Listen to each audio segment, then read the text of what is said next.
G'day everyone, Aussie Shooter here again, and I've got a story in the paper today in today's Telegraph, Tuesday, October 29th. Right there you go, right there. And it says, save the rhino by killing one. Now, I wanted to point this story out because a lot of people on the radios I've been listening to have been giving the hunters a lot of grief. And, you know, especially the radio presenters saying, oh, well, why would you...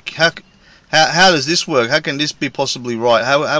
Why would you kill a rhino and call it conservation hunting? And you know what? Thankfully, a lot of pro gunners have got online and really defended the issue, and it's absolutely 100% true. Now, what's going on here is a hunting group has said it will auction off a permit to kill an endangered black rhinoceros to raise funds for the cause of saving the black rhinoceros. The Dallas Safari Club's Executive Director Ben Carter said the auction in January was strictly about the conservation of the black rhino. There are less than 1,800 remaining black rhinos in Namibia, and the Dallas Safari Club has secured a special permit from the government of Namibia and approval from the US Fish and Wildlife Service. Well, I don't know why they would need approval from the US Fish and Wildlife Service. Boggles me, but why do they need to approve it anyway? But anyway, they've secured approval to hunt one rhinoceros down. The club expects to raise $750,000 and stated every cent will be given to the Conservation Trust Fund for Namibia's black rhino. Namibia has an annual quota to kill up to 5 black rhinos out of its herd population of 1,795 animals. Now, what the story fails to tell is that the black rhinos, especially once they age, they get very, very territorial, and they have been known quite often to kill off a lot of the younger rhinos as well, which in fact hurts their population. So by generating money and by allowing hunters to go there and kill off specific old rhinos that are probably dangerous to the herd, they are raising you know, extremely needed vital funds for conservation programs, and also protecting the rest of the herd by eliminating these dangerous older animals. And that's the story that's not being told. And you know what? It's a fantastic program. I mean, what better way to increase the numbers of these rhinos by allowing you know, hunters to go in there who are willing to pay the money and who want to go hunting.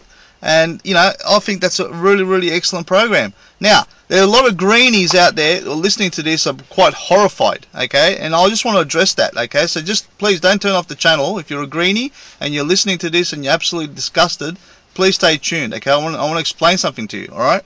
Okay?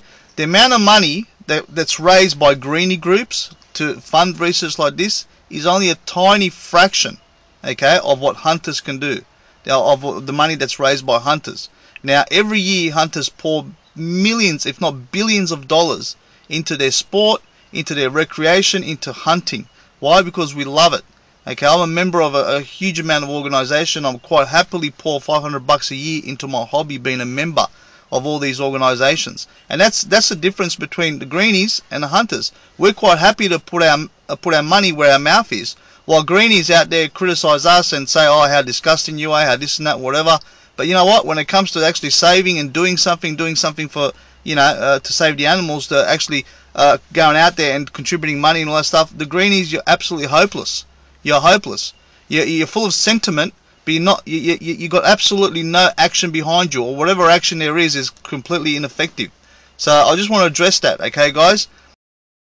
Now, the main source of income that's generated by these countries who want to save their population of rhinos and other species are basically generated by two ways, and that is through hunting and tourism. These are the only two ways that are really viable to generate the money needed to make sure that the species survives.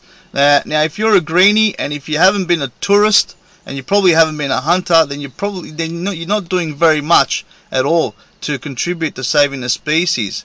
And you know what? If you're just full of sentiment, well, just keep your comments to yourself, because you probably don't know what you're talking about and aren't directly getting involved into doing actually something meaningful.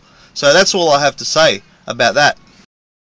And the same thing can be said about all these climate change believers. If you really believe that the world is going to, you know, implode because of man-made climate change, well, you know what? Sell your investment property, sell your assets and give them to Tim Flannery. because, you know, obviously the Climate Commission out there needs to save the world, and if you really believe it, put your money where your mouth is. Give a donation to Tim Flannery. Hunters are the only ones that contribute the money and they contribute to conservation, and in return we get to hunt. It's very simple. It's a very, very simple equation, and it works. And it's contributed to saving a lot of species in Africa.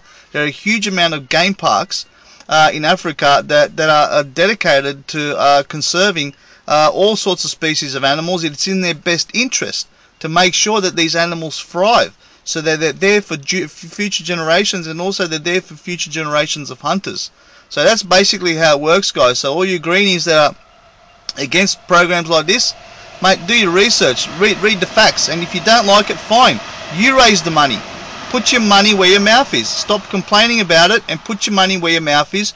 Raise the money. I challenge you out there to raise more money than hunters, and I bet you won't be able to do it. You won't even be able to raise a fraction of it. So anyway, that's for that. And as far as all the animals and the conservation goes, I mean, all you guys are probably, all you greenies are familiar with websites like Wires and Animal Welfare Fund and all these other things. Have a look at what one of the prime reasons that animals, especially our native marsupials in this country, get injured and even killed. The prime reason is foxes and feral cats. That's the prime reason.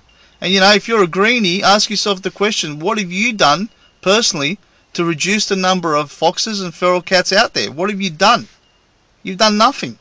Absolutely nothing. And you know, hunters are on the front foot. We actually go out there and do something. So if you want to criticize me, or you want to criticize rhinos, or the people wanting to hunt rhinos, do your research first. Do research the facts and stop being another lemming. Okay, so anyway, guys, Aussie Shooter giving you the story about the conservation hunting on the black rhino, and I certainly will be giving you updates on that. So anyway, guys, Aussie Shooter here giving you an update on conservation hunting around the world, and always fight for your rights and freedoms, and I'll catch you later.